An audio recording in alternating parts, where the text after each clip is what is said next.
So hello guys, कैसे आप सब। स्वागत है आप सभी का। आज मैं एक नए एनिमे को एक्सप्लेन करने वाला हूँ, तो बिना किसी देरी के चलिए वीडियो को स्टार्ट करते हैं। तो इस कहानी की शुरुआत में हम लिन नाम की एक लड़की को देखते हैं, जो कि ह्यूमन रिल्म की एक कल्टीवेटर होती है और उसके पीछे बहुत सारे मॉन्स्टर्स पड़े होते हैं। लिन अपनी जान को बचाकर उन मॉन्स्टर्स से बचने की कोशिश करती है। कुछ देर के बाद वो सारे मॉन्स्टर्स लिन को चारों तरफ से घेर लेते हैं और अब लिन के पास भागने का कोई भी रास्ता नहीं होता है। इससे पहले कि वो सभी मॉन्स्टर्स लिन के ऊपर हमला करते, बियर हग क्लैन के लोग वहाँ पर आ जाते हैं। बियर हंग क्लैन के साथ उनका लीडर भी होता है और उनके लीडर का नाम वोंग होता है। बियर हंग क्लैन के लोग ग्रेट स्टार समनिंग टेक्निक का इस्तेमाल करते हैं, जिसे कि आइस ट्रैप के नाम से जाना जाता है, और वो लोग इसका इस्तेमाल मॉन्स्टर्स के हमले से बचने के लिए करते हैं। अब वो क्लैन के लोग लिन को अपने साथ ले जाते हैं। इस सब के बाद हम देखते हैं कि उस क्लैन का लीडर वोंग सो रहा होता है और सोते समय वो सपना देख रहा था। वो अपने सपने में एक लड़की को देखता है और वो लड़की वोंग से कहती है, वोंग, हम दोनों को शादी कर लेनी चाहिए। अब वोंग का सपना खत्म हो जाता है और वो सोचने लगता है कि आखिर वो लड़की मेरे सपने में कौन थी।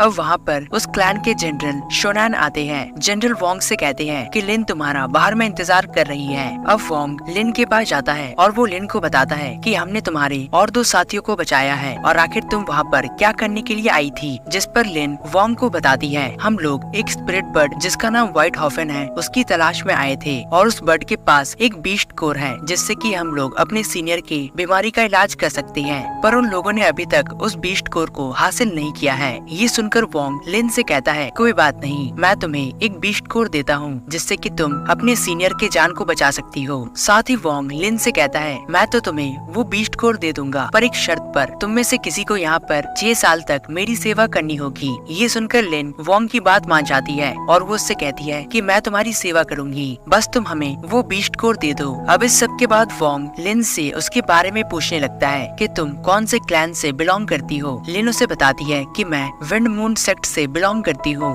ये सब कुछ जानने के बाद वोंग लिन से कहता है, तुम मेरे साथ मेरे कमरे में चलो, मुझे तुमसे एक काम करवाना है। अब वो दोनों एक कमरे में होते हैं और वोंग लिन से कहता है, तुम जल्दी से मुझे टच करो क्योंकि मैं एक बात का पता लगाना चाहता हूँ, आखिर तुम्हारी सेक्ट की औरतें हमारे सेक्ट की औरतों से अलग है या फिर नहीं। दरअसल वोंग ऐसा इसलिए करता है क्योंकि जब भी वो अपने सेट की औरतों को टच करता है तो उसे एक बहुत जोर का इलेक्ट्रिक शॉक लगता है। अब जब यहाँ पर लिन वोंग को टच करती है तो हर बार की तरह वैसा ही होता है और वोंग को एक जोर का इलेक्ट्रिक शॉक लगता है। कुछ देर के बाद वोंग लिन के साथ बात करता है और वो लिन से एक काम करवाना चाहता है। वोंग लिन से कहता है, मैं चाहता हूँ कि तुम मुझे ह्यूमन रिल्म कल्टीवेशन के बारे में सिखाओ और मुझे लगता है कि अगर मैं कल्टीवेशन के बारे में सीखता हूँ तो शायद मेरी अजीब सी प्रॉब्लम का कोई इलाज मिल सकता है। अब रात में वोंग ह्यूमन रिल्म कल्टीवेशन के बारे में सीखना चालू कर देता है और सबसे पहले वो लिन को ह्यूमन टेरिटरी के मैप को बनाने के लिए कहता है। जैसे ही लिन टेरिटरी की ड्राइंग को बना लेती है, वोंग उसे अपने पास रखे पिक्चर के साथ कंपेयर करने लगता है। अब इसके बाद वोंग भी एक सर्कुलेशन डायग्राम को बनाता है और जब वो डायग्राम को बना लेता है तो वो लिन से पूछता है, क्या मेरे डायग्राम में कोई खराबी है। इस पर लिन उसे कोई भी आंसर नहीं देती है। ये सब करने के बाद वोंग काफी ज्यादा बोर हो चुका था और अब वो रेस्ट करना चाहता था और फिर वो लिन से कहता है कि तुम मुझे टच करो ताकि मैं जल्दी से शॉक के कारण बेहोश होकर सो जाऊं। जैसे ही वोंग सो जाता है, लिन उसके डायग्राम के बारे में सोचने लगती है, पर कुछ देर के बाद वो भी वहीं पर सो जाती है। कुछ देर के बाद वोंग लिन के पास आता है और वो उसे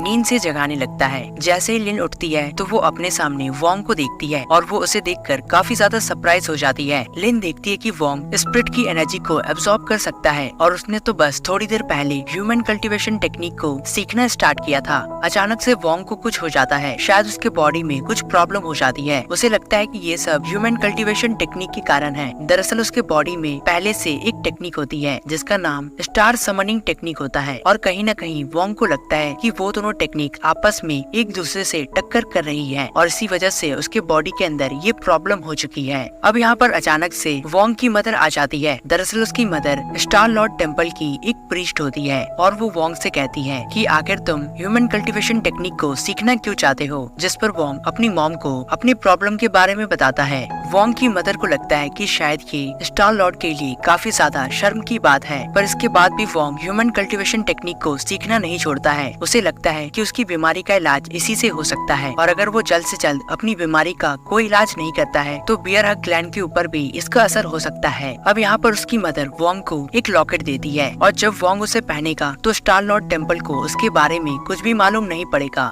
अब इस सब के बाद वोंग अपनी दादी के पास जाता है और वो उनसे अपने फादर के बारे में बात करता है। दरअसल वोंग के फादर इस समय नॉर्थ बॉर्डर में होते हैं और वो वहाँ पर अपनी सेना के साथ लॉन्ग हेड ट्राइब का सामना करने के लिए गए होते हैं। इस सब के अलावा वोंग अपनी ग्रैंडमदर के साथ अपने ट्रायल के बारे में बात करता है कि जल्द ही उसका ट्रायल होने वाला है, जहाँ पर उसे एक 300 साल पुरानी बीस्ट के साथ फाइट करना है। पर वोंग के फादर ने जनरल से जिस बीस्ट को पकड़ने के लिए कहा था वो बीस्ट 1000 ईयर पुराना होता है और वोंग को लगता है कि ये सब उसके फादर अपने फायदे के लिए कर रहे थे। अब इस सब के बाद वो दिन आ जाता है जब वोंग को उस बीस्ट के साथ फाइट करना था। हम देखते कि वोंग मैदान में आ जाता है और वही आसपास उसके क्लैन के सभी लोग उसे देख रहे होते हैं। यहीं पर लिन भी होती है और वो आसमान से एक मीटियोर जैसी चीज को गिरते हुए देखती है। वहीं दूसरी ओर हम वोंग को देखते हैं और वो अब जल्दी से बीस्ट की तरफ आगे बढ़ रहा होता है। इससे पहले कि वोंग उस बीस्ट के साथ फाइट करता, वो मीटियोर बहुत ज्यादा नजदीक आ जाता है और सीधे उस बीस्ट के ऊपर गिर जाता है। इसकी वजह से बीस्ट की मौत हो जाती है। वहीं पर वोंग की ग्रैंडमदर इसे देखकर कहती है कि क्या ये स्टार लेडी की तरफ से कोई आशीर्वाद है। यहीं पर हम देखते हैं कि वो मीटियोर असल में एक मॉन्स्टर होता है। वहीं दूसरी ओर हम वोंग के मदर को देखते हैं और जब उसे इस मॉन्स्टर के बारे में पता लगता है तो वो कहने लगती है, अच्छा तो स्टार लेडी ने इस मॉन्स्टर को वहाँ पर भेजा है और स्टार लेडी ने ऐसा नॉर्थ के संतुलन को बनाए रखने के लिए किया है। अब इसके बाद हम वापस से उसी मॉन्स्टर को देखते हैं और जब लिन उस मॉन्स्टर को देखती है तो वो उसे तुरंत पहचान लेती है। लिन सोचने लगती है, मैंने तो इसे पुरानी किताबों में देखा है और ये इंसानों को खाने वाला बीस्ट है। अब वो मॉन्स्टर गाँव की तरफ हमला करने लगता है और जब वोंग ये देखता है कि वो मॉन्स्टर उनके क्लैन की ओर हमला कर रहा होता है तो वो जल्दी से अपने क्लैन के लोगों से कहता है, तुम सभी लोग तैयार हो जाओ, हमें कैसे भी करके इस मॉन्स्टर को रोकना होगा। जल्दी से तुम लोग प्लान 3 को एक्टिवेट करो। अब वो लोग प्लान 3 के मुताबिक मॉन्स्टर के ऊपर हमला करने लगते हैं, पर इससे भी मॉन्स्टर के ऊपर कोई भी असर नहीं होता है। वो मॉन्स्टर बहुत ही ज्यादा पावरफुल था और उसके ऊपर कोई भी हमले का असर नहीं होता है। इस सब के बाद वोंग ये डिसाइड करता है कि मुझे अपनी आइस ट्रैप के टेक्निक का इस्तेमाल करना होगा। जिसके बाद वोंग अपनी आइस ट्रैप टेक्निक का इस्तेमाल करता है, पर इससे भी कोई खास असर नहीं होता है और वही वो मॉन्स्टर उनके इलाके की तरफ बढ़ रहा होता है। वोंग जल्दी से उसकी तरफ जाता है ताकि मॉन्स्टर का ध्यान उसकी तरफ हो जाए और वो ऐसा करके अपने क्लैन को बचा सके।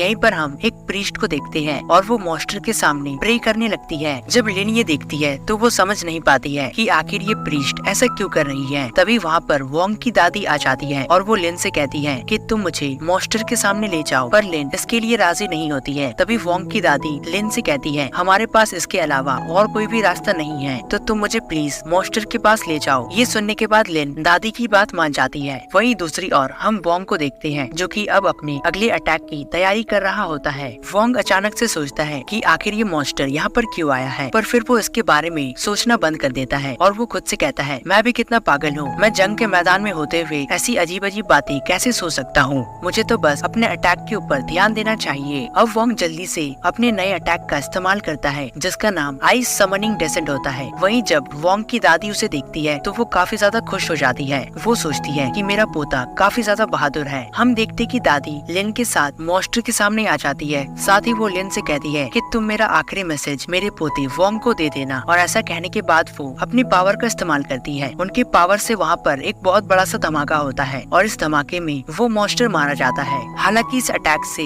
उस डेविल मॉन्स्टर की जान चली जाती है, पर इससे दादी की जान भी चली जाती है और दादी ने खुद को सैक्रिफाइस करके उस मॉन्स्टर को मार दिया था। यहीं पर लिन वोंग को उसके दादी के आखिरी मैसेज के बारे में बताती है। ये सुनकर वोंग काफी ज्यादा निराश हो जाता है और फिर वो उसी गांव में जाता है जो कि पूरी तरह से जलकर डिस्ट्रॉय हो गया था। यहीं पर वोंग अपनी मदर से मिलता है और वो उनसे पूछता है कि स्टार लेडी की ग्रेस का मतलब क्या है। यहीं पर वोंग की मदर उसे इस सब के बारे में एक्सप्लेन करने लगती है। अब उसकी मदर उसे पुराने बैटल के बारे में बताती है जो कि लॉर्ड्स के बीच हुई थी और साथ ही वो उसे उस हेवनली पैलेस के बारे में बताती है जहाँ पर पहले स्टार लेडी रहा करती थी। सभी लॉर्ड्स की फाइट में स्टार लेडी काफी ज्यादा जख्मी हो जाती है और जो कि वो काफी ज्यादा इंजर्ड होती है, तो अब उसे काफी लंबे समय के लिए रेस्ट करना होगा। हालांकि स्टार लेडी एक लंबे समय के लिए आराम करने के लिए चली जाती है, पर उसे एक बात की काफी ज्यादा टेंशन होती है। इसी बीच अगर कोई उनके ऊपर हमला कर देता है तो काफी बड़ी प्रॉब्लम हो सकती है। इसी कारण से स्टार लेडी ने स्टार समनिंग टेक्निक को 7 प्रीस्ट में बांट दिया। अब जब भी स्टार लेडी को ऐसा लगता है कि कोई ट्राइब नॉर्थ के सारे क्लैन को यूनिफाई कर सकता है, तो वो इसे रोकने के लिए अपने मॉन्स्टर को भेज देती है और ऐसा आज से 300 साल पहले भी हो चुका है। यहीं पर वोंग अपनी मदर की बात को सुनकर सारी प्रॉब्लम समझ आता है। वो समझ समझ जाता है कि स्टार लेडी बस अपने लिए किसी भी खतरे को बनने से रोक रही थी और वो नहीं चाहती कि आगे चलकर उसके सामने कोई भी खतरा आए। इस सब के बाद वोंग अपने क्लैन के पास जाता है और वो अपने क्लैन के सभी लोगों से इस सब के बारे में बात करता है। वो अपने क्लैन के लोगों से कहता है कि हम लोगों ने स्टार लेडी के ग्रेस को गलत समझ लिया था और वो अपने मॉन्स्टर को हमें मारने के लिए नहीं भेज रही थी, बल्कि उसने अपने मॉन्स्टर को इसलिए भेजा था ताकि वो हमारा टेस्ट कर सके। और जो कि हम लोग उस मॉन्स्टर को नहीं हरा पाए तो इसका मतलब ये है कि हम लोग बहुत ही ज्यादा कमजोर हैं और ये तो स्टार लेडी का सबसे कमजोर मॉन्स्टर था, हम लोग इसे भी नहीं हरा पाए। ये स्टार लेडी के लिए बहुत ही ज्यादा शर्मनाक है। ये सब कुछ वोंग अपने क्लैन के लोगों से कहता है। उसे लगता है कि उसके क्लैन के लोग उसकी बात पर यकीन नहीं करेंगे, इसीलिए वो उन सभी को अपनी बात पर यकीन दिलाने के लिए उनसे कहता है कि ये सारी बातें मेरी ग्रैंडमदर ने मरते मरते कहा था। यहीं पर लिन भी अपने सर को हिलाती है। इस सब के बाद वहाँ के सभी लोग वोंग की बात को मान जाते हैं और उन्हें लगता है कि वोंग सच कह रहा है। इसके बाद वोंग अपने जनरल के पास जाता है और उससे कहता है कि तुम मेरे फादर को एक लेटर भेजो ताकि हम उनके साथ मिलकर एक सेना को बना सके, जिससे कि हम लोग मॉन्स्टर्स का सामना करेंगे। वही दूसरी ओर हम वोंग की मदर को देखते हैं और वो दूसरे प्रीस्ट के साथ फाइट कर रही होती है। वो ऐसा अपनी फैमिली को बचाने के लिए कर रही होती है। इस सब के बाद वोंग की मदर दूसरे प्रीस्ट से कहती है कि जैसा कि मैं स्टार लेडी की काफी ज्यादा रिस्पेक्ट करती हूँ, तो इस वक्त मैं अपने फैमिली को अपनी प्रायोरिटी में रखती हूँ और मैं कैसे भी करके उन्हें बचाना चाहती हूँ। वही दूसरी ओर हम वोंग को देखते हैं जो कि दूसरे क्लैन में जाता है। वोंग उन सभी को सारी बात समझाता है और वो लोग भी उनके साथ टीम बनाने के लिए तैयार हो जाते हैं। टीम बनाने के बाद वो सभी लोग मॉन्स्टर के साथ फाइट करने के लिए जाते हैं। हम देखते कि वोंग के फादर मॉन्स्टर के ऊपर हमला करने के लिए आगे बढ़ते हैं और वो मॉन्स्टर उसके फादर को एक ही झटके में मारकर दूर फेंक देता है। इस सब के बाद वोंग अपनी टीम के साथ वहाँ पर आता है और वो एक जाल बनाकर मॉन्स्टर को फंसाने की कोशिश करता है। सबसे पहले वोंग उस मॉन्स्टर के कमजोर पार्ट को ट्रेस करने लगता है ताकि वो उस मॉन्स्टर के वीक पॉइंट्स के ऊपर हमला करके उसे कमजोर कर सके। अब ऐसे ही सही मौका देखकर वोंग अपनी सेना को हमला करने के लिए कहता है और वो सभी लोग तब तक हमला करते हैं जब तक वो मॉन्स्टर मारा नहीं जाता है। अब देर रात में वोंग को एक खबर मिलती है। जब वोंग मॉन्स्टर के सामने जाता है तो वो देखता है कि उसका शरीर स्टार स्टोन में ट्रांसफॉर्म हो चुका था और ये एक बहुत ही ज्यादा इम्पोर्टेंट एलिमेंट होता है। यहीं पर वोंग को अपनी मदर की एक बात याद आती है। वोंग के मदर ने उससे कहा था कि ये मॉन्स्टर स्टार लेडी ने भेजे हैं। वोंग को लगता है कि वो सारी बातें झूठ है, पर ऐसा नहीं था। और जब वोंग ये सब अपनी आंखों के सामने देख रहा था तो उसे बिल्कुल भी यकीन नहीं होता है। अब वोंग अपने फादर से कहता है कि आप इसके बारे में किसी और क्लैन को बिल्कुल भी मत बताइएगा। हम लोग इस मॉन्स्टर की बॉडी को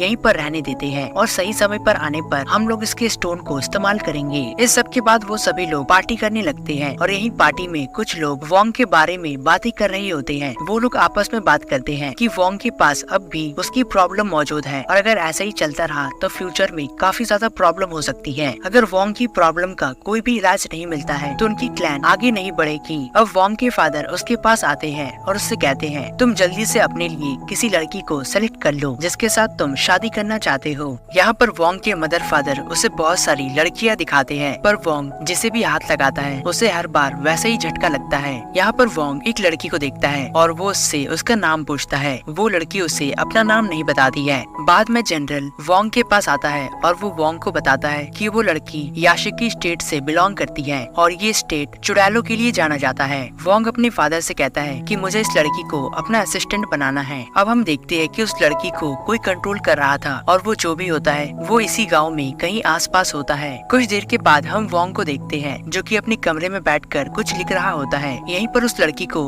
अपने मास्टर से ऑर्डर मिलता है कि तुम जल्दी से आगे जाकर वोंग के ऊपर हमला करो, पर वो लड़की वोंग के ऊपर हमला नहीं कर पाती है क्योंकि वोंग के सामने लिन भी होती है। यहीं पर वोंग लिन से कहता है इससे मिलो, ये मेरी नई मेड है और अब से ये हमारे साथ इस कमरे को शेयर करने वाली है। अब लिन उस मेड को कमरा दिखाने के लिए ले जाती है। इन दोनों लड़कियों को ये बात मालूम नहीं थी कि वोंग उन दोनों के ऊपर छुप कर नजर रख रहा होता है। अब वो लड़की और लिन अपने बिस्तर को तैयार कर रहे होते हैं। उस मास्टरमाइंड को इस बात का एहसास हो जाता है कि वोंग को इस सब के बारे में पता चल चुका है और वो जानता है कि जो लड़की उसके साथ है वो असल में एक पपेट है और उसे कंट्रोल करने वाला कोई बाहर वाला है।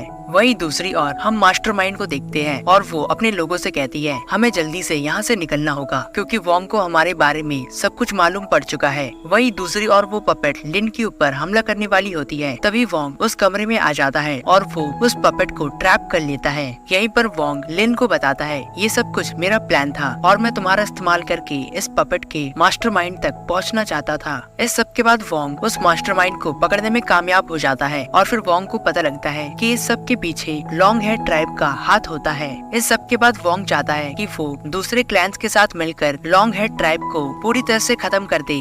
फिर वो लिन से कहता है कि आज हम लोग मार्केट जाने वाले हैं। जब बाद में वो लोग मार्केट जाने वाले होते हैं इसी समय वोंग सो जाता है और वो सपने में उसी लड़की को देखता है। इस बार वो सपने में उस लड़की के चेहरे को देख लेता है। वही अब वोंग मार्केट पहुंच जाता है और साथ ही वो खुद को डिस्गाइज कर लेता है ताकि वहाँ के कोई भी लोग उसे पहचान न सके। वो वहाँ पर एक बिल्डिंग के अंदर जाता है जिसके बाद वो खाने पीने के लिए कुछ ऑर्डर करता है। यहीं पर खिड़की से वोंग देखता है कि आसपास कुछ लोग होते हैं। साथ ही वो यहाँ पर एक लड़की को देखता है जिसने कि अपने मुंह को एक कपड़े से ढक कर रखा था।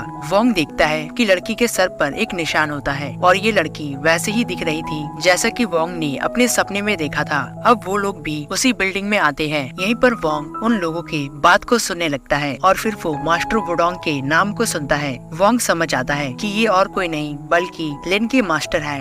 वोंग सुनता है कि वो लोग उसके क्लैन के बारे में बात करते हैं। वो लोग कहते हैं कि लिन को बियर हग क्लैन ने कैद करके रखा है और शायद वो लोग उसके साथ बहुत ही बुरा बर्ताव करते हैं। अब यहीं पर उस ग्रुप का एक और आदमी आ जाता है जिसका नाम जीमा होता है। हम देखते कि जीमा वोंग के सामने बैठ जाता है और वो उसके साथ टेलीपैथी के जरिए बातें करता है। जीमा उससे कहता है मैं यहाँ पर खूबसूरत लड़कियों की तलाश में आया हूँ। दरअसल जीमा टेलीपैथी के जरिए इसलिए बात करता है क्योंकि वो नहीं चाहता कि उसके साथी उसके बात को सुने। अब वोंग जीमा के साथ बातें करने लगता है और वो उसे अपने बारे में झूठ बताता है। वो जीमा से कहता है मेरा नाम हाउडी है और मैं वेव क्लैन से बिलोंग करता हूँ। जीमा वोंग से कहता है क्या तुम मुझे अपने साथ अपने क्लैन में ले जा सकते हो। जिस पर वोंग उससे कहता है नहीं नहीं, तुम्हें वहाँ पर जाने की कोई भी जरूरत नहीं है क्योंकि वहाँ पर तुम्हें ब्यूटीफुल गर्ल्स बिल्कुल भी नहीं मिलेंगी। अब ये सारी बातें जीमा के लोग सुन लेते हैं और वो लोग जीमा से काफी ज्यादा गुस्सा हो जाते हैं। जीमा के साथी उसे छोड़कर वहाँ से चले जाते हैं। अब इसके बाद हम वापस से वोंग को देखते हैं जो कि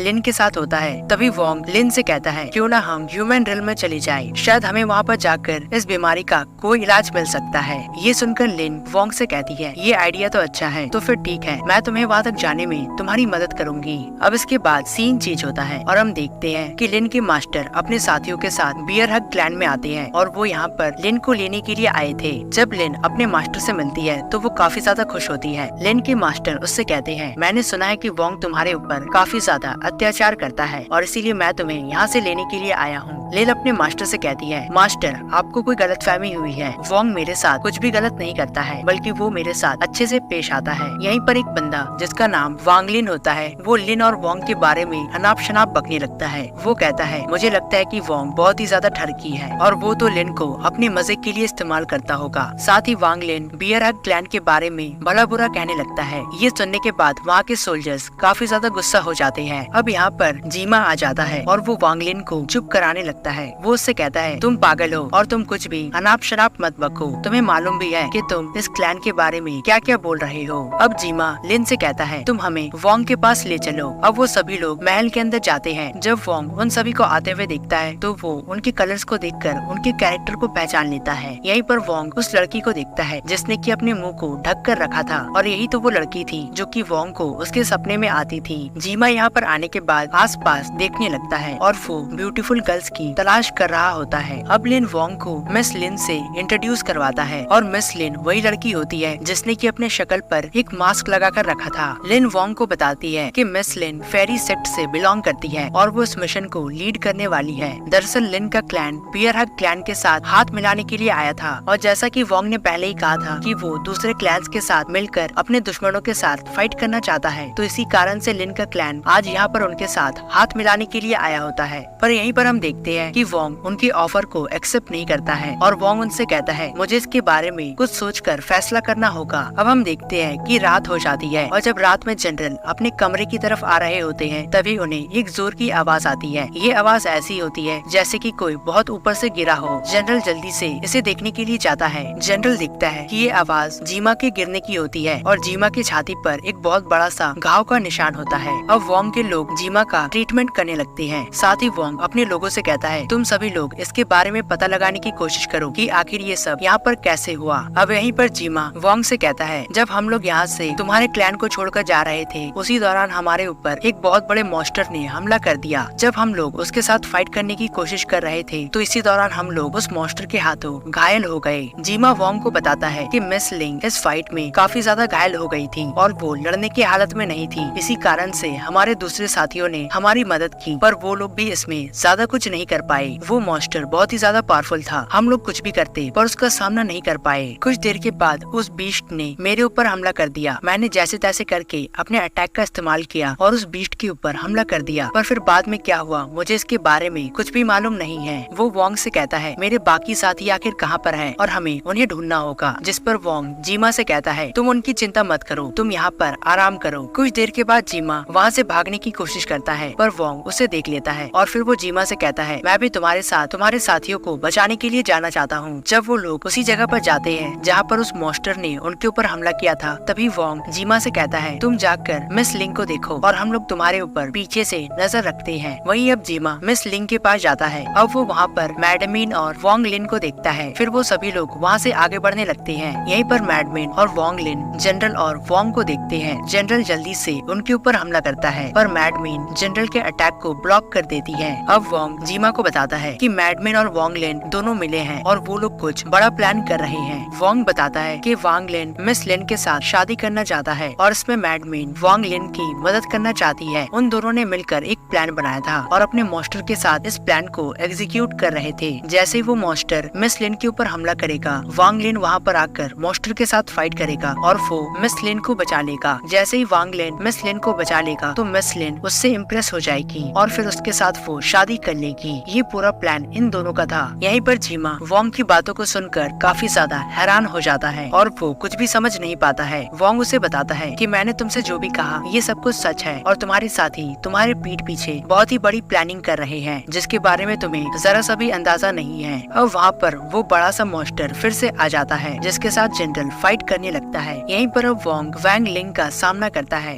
वांग लिन अपने मन में सोचता है जैसा कि इसे हमारे प्लान के बारे में मालूम पड़ चुका है तो अब हमें छुपाने से कोई भी फायदा नहीं होगा। हमें कैसे भी करके मिस लिन को यहाँ से ले जाना होगा। और अब वांग लिन मिस लिन को यहाँ से ले जाने की प्लानिंग करने लगता है। अब वांग लिन जल्दी से एक मॉन्स्टर में ट्रांसफॉर्म होने लगता है। इससे पहले कि वो वोंग के ऊपर हमला करता तभी वोंग अपने क्रिस्टल का इस्तेमाल करता है। वोंग की ये पावर काफी ज्यादा पावरफुल होती है जिसके कारण वांग लिन इसे हैंडल नहीं कर पाता है और वो बड़ी आसानी से इस बैटल को हार जाता है। इसके बाद जीमा मैडमिन को उठा के लाता है और वहीं अब मिस लिन को होश आ जाता है। ये सब कुछ होने के बाद अगले दिन मिस लिन और जीमा अपने सेट में वापस चले जाते हैं। बाद में वोंग डिसाइड करता है कि वो भी ह्यूमन सेक्ट में जाएगा और वो वहाँ पर जाकर उन स्क्रप्चर्स को हासिल करेगा जिससे कि वो अपने क्लैन को बचा सकता है। अब वोंग पूरी तैयारी कर लेता है और फिर वो ह्यूमन सेक्ट के लिए निकल जाता है। तभी वोंग की मदर उससे कहती है क्या तुम पूरी तरह से तैयार हो? जिस पर वोंग अपनी मदर से कहता है मैंने इस बार फाइनल डिसीजन ले लिया है। अब इसके बाद वोंग ह्यूमन सेक्ट में पहुँच जाता है जहाँ पर उसकी मुलाकात एक बूढ़े आदमी से होती है। वो बूढ़ा आदमी वोंग से कहता है मैं तुम्हारा फ्यूचर देख सकता हूँ। वोंग उससे कहता है अच्छी बात है पर मैं इन चीजों में भरोसा नहीं करता हूँ। और ऐसा कहने के बाद वोंग उस बूढ़े आदमी को पैसा देता है।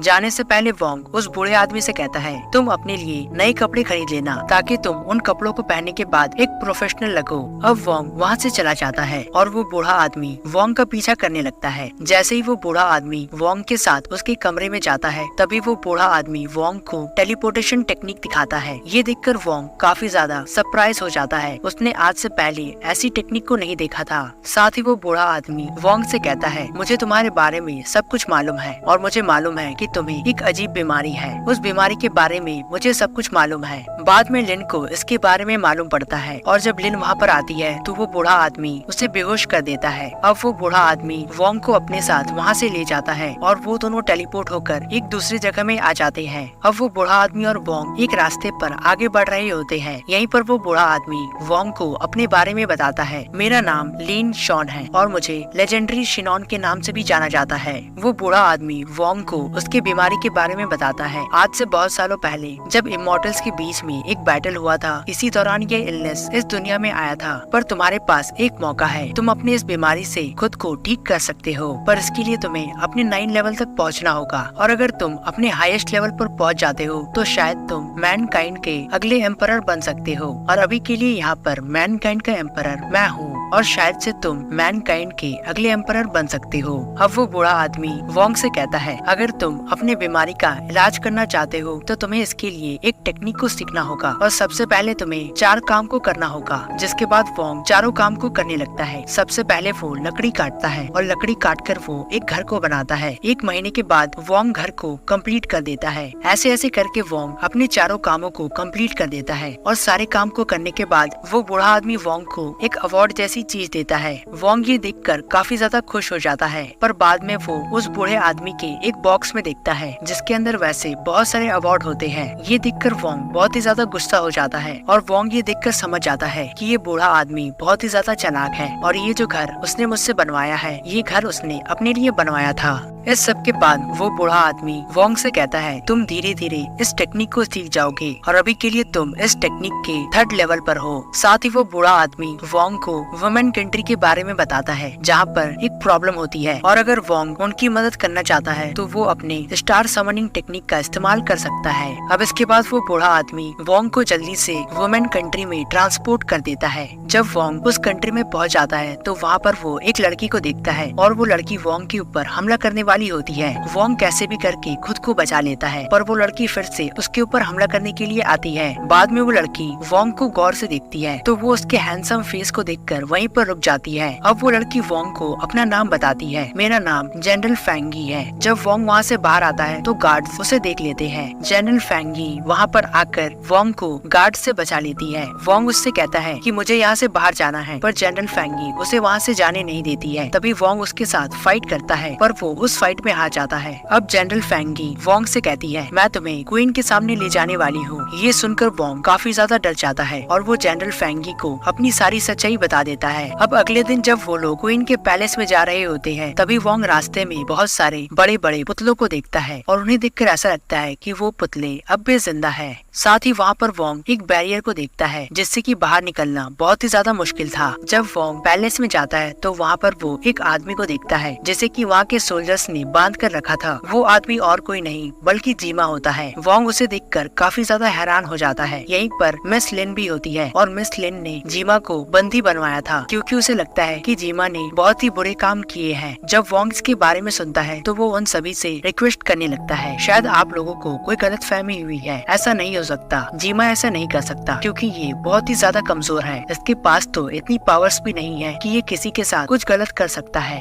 ये सुनकर वहाँ की प्राइम मिनिस्टर वोंग की बात मान जाती है और फिर वो जीमा के मामले में इन्वेस्टिगेशन करने का डिसाइड करती है। बाद में प्राइम मिनिस्टर वोंग से एक रिक्वेस्ट करती है कि आप भी हमारी इस केस में मदद करें ताकि हम लोग इस बात का पता लगा सके कि आखिर जीमा सच कह रहा है या फिर नहीं। इस सब के लिए वोंग मान जाता है। बाद में वो जीमा से पूछता है आखिर उस रात क्या हुआ था, जिस पर जीमा उसे सारी बात बताता है। जीमा की बात को सुनकर वोंग सब कुछ समझ जाता है और फिर वो बाकी लोगों से कहता है, मुझे लगता है कि इस सब में किसी और का हाथ है और कोई दूसरा आदमी जीमा को इसमें फंसाने की कोशिश कर रहा है। यहीं पर वोंग मिस लिन के साथ टेलीपैथी के जरिए बातें करता है और वो उससे कहता है, आपके पीछे एक सोल्जर खड़ा है और शायद मुझे वो आदमी सही नहीं लगता है। अब जब वहाँ के लोग उस सोल्जर को देखते हैं तो वो और कोई नहीं बल्कि वहाँ की क्वीन होती है जिसका नाम जीआई होता है। अब इसके बाद रात में वोंग अपने कमरे में होता है, तभी उसके कमरे में क्वीन आ जाती है। अब क्वीन, जीआई और वोंग एक दूसरे के साथ बातें करने लगते हैं। वो दोनों यहाँ पर बातें कर रहे होते हैं तभी वोंग के दरवाजे में मिस लिन आ जाती है। अब क्वीन जल्दी से अलमारी के अंदर छिप जाती है। अब मिस लिन कमरे के अंदर आती है और वो वोंग को उसकी जान बचाने के लिए शुक्रिया कहने लगती है। इसी बीच वोंग के दरवाजे पर प्राइम मिनिस्टर आ जाती है और मिस लिन भी कहीं पर छिप जाती है। प्राइम मिनिस्टर अंदर आकर वोंग को सेड्यूस करने लगती है, पर इससे पहले कि वो ऐसा कुछ कर पाती दरवाजे पर और कोई आ जाता है, जिसके बाद प्राइम मिनिस्टर भी कमरे के अंदर छिप जाती है। हम देखते कि दरवाजे पर कोई बंदा होता है। तभी वोंग को एक सिग्नल मिलता है जो कि उसकी मदर ने भेजा था। वोंग की मदर उससे कहती है तुम जल्दी से पीछे हट जाओ। वोंग ऐसा ही करता है। दरअसल यहाँ पर दरवाजे पर वही बंदा होता है जिसने की जीमा को इन सारी चीजों में फंसाया था। वो बंदा यहाँ पर वोंग को मारने के लिए आया था। इससे पहले कि वो बंदा वोंग को मारता, सारी लेडीज कमरे से बाहर आ जाती है और वो सभी लोग एक साथ उस बंदे के ऊपर हमला करने लगते हैं। अब वो बंदा वोंग के ऊपर हमला करने वाला होता है। तभी इसी बीच वोंग अपने स्टार समनिंग टेक्निक का इस्तेमाल करता है और जल्दी से उस बंदे को बुरी तरह से घायल कर देता है। इससे पहले कि वो लोग उस बंदे से पूछताछ करते,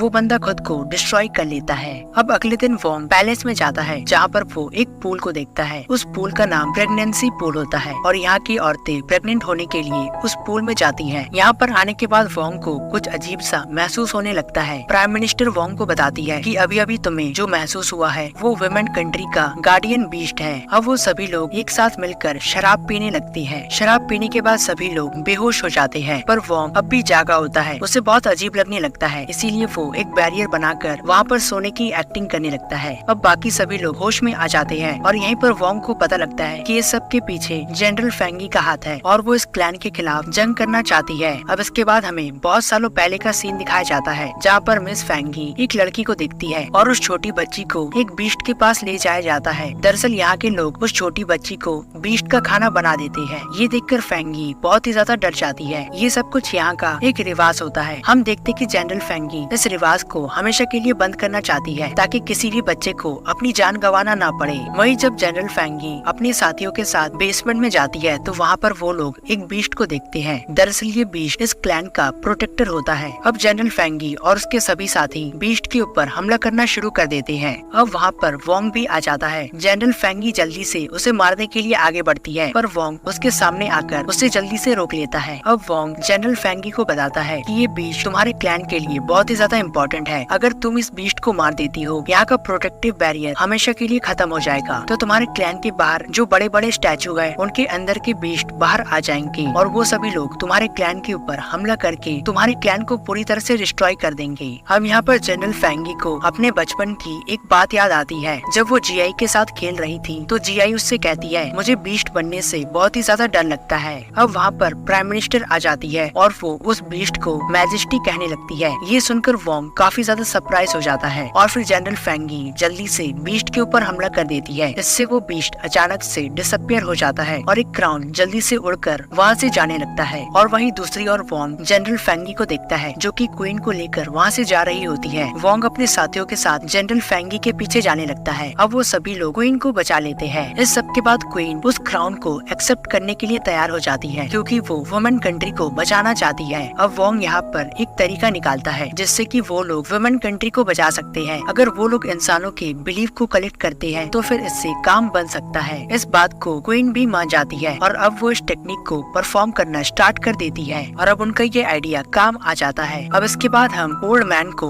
वोंग के साथ देखते हैं और वो दोनों एक माउंटेन पर जाते हैं और तभी वहाँ पर एक खतरनाक सा बीस्ट अपीयर हो जाता है। ओल्ड मैन ये देखकर काफी ज्यादा हैरान हो जाता है। वो जल्दी से वोंग को टेलीपोर्ट करके एक आइलैंड पर भेज देता है। आइलैंड में आने के बाद वोंग काफी ज्यादा हैरान होता है। यहाँ पर वो एक बर्ड को देखता है। वो बर्ड वोंग के हाथ में बैठ जाती है और कुछ देर के बाद वो बर्ड अपने ओरिजिनल फॉर्म में ट्रांसफॉर्म हो जाती है। वोंग देखता है कि वो असल में एक लड़की होती है। वोंग सोचता है ये तो एक लड़की है और जो कि इसने मुझे छुआ था तो मुझे झटका नहीं लगा था। इसके बाद वोंग उस लड़की को वापस से वैसा ही करने के लिए कहता है। इस बार भी वोंग को झटका नहीं लगता है। उस लड़की का नाम जिनवी होता है और फिर वोंग को पता लगता है कि ये लड़की उस ओल्ड मैन की बेटी है। वोंग सोचने लगता है कि शायद ये सब उस ओल्ड मैन का प्लान था और वो मुझे अपना दामाद बनाना चाहता है। पर यहीं पर वोंग काफी ज्यादा खुश होता है क्योंकि अब वो पहली बार किसी लड़की को टच कर सकता है। और इसी के साथ ये एनीमे यहीं पर खत्म हो जाती है। तो दोस्तों आज की वीडियो में बस इतना ही। मिलता हूँ मैं आपसे अगले एनीमे में। तब तक आप हमारे चैनल को सब्सक्राइब कर दे, साथ ही बेल आइकन को भी दबा दे ताकि हमारे रिसेंट अपडेट्स आपको मिलती रहे। तो मिलता हूँ मैं आपसे अगली वीडियो में। तब तक के लिए गुड बाय।